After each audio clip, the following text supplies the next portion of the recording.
Good evening, everyone.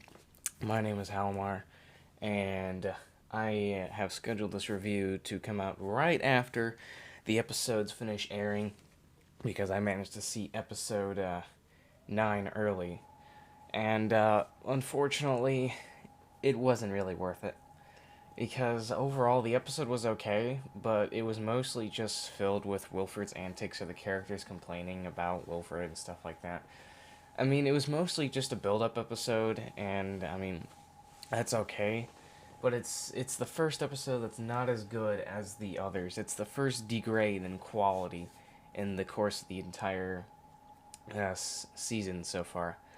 I really liked the competition between Ruth and Kevin, and I like seeing more of Oz and LJ, but unfortunately LJ is becoming more and more of a psychopath again.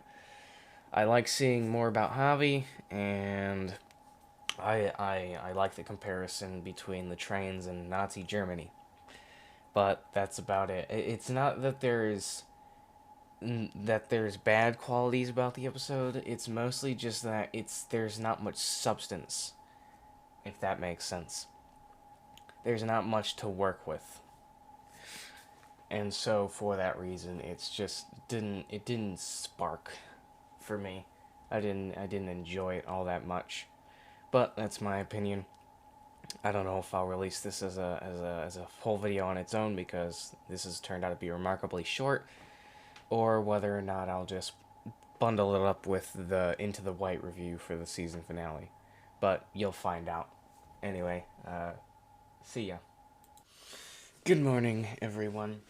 My name is Halmar, and I'm just gonna cut to the chase. Episode 10 was fantastic. It was great. It was far better than I could have ever predicted.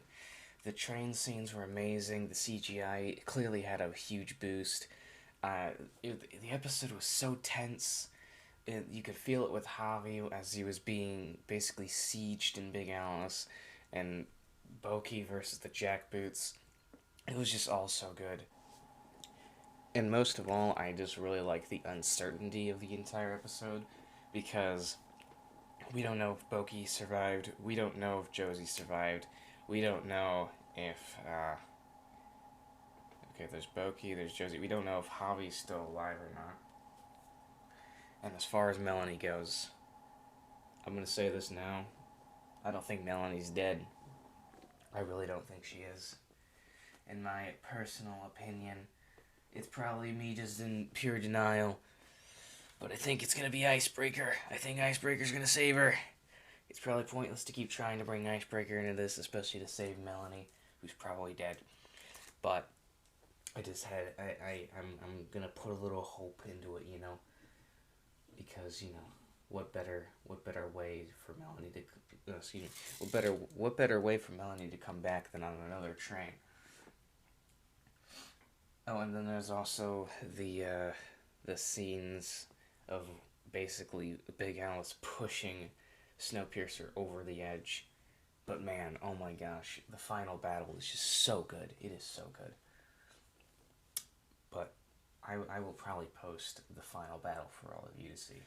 And it it's not something you can exactly put into words unless you've watched it yourself. It's just really good. There's not much to say about it, but the lore aspects in this are something worth discussing.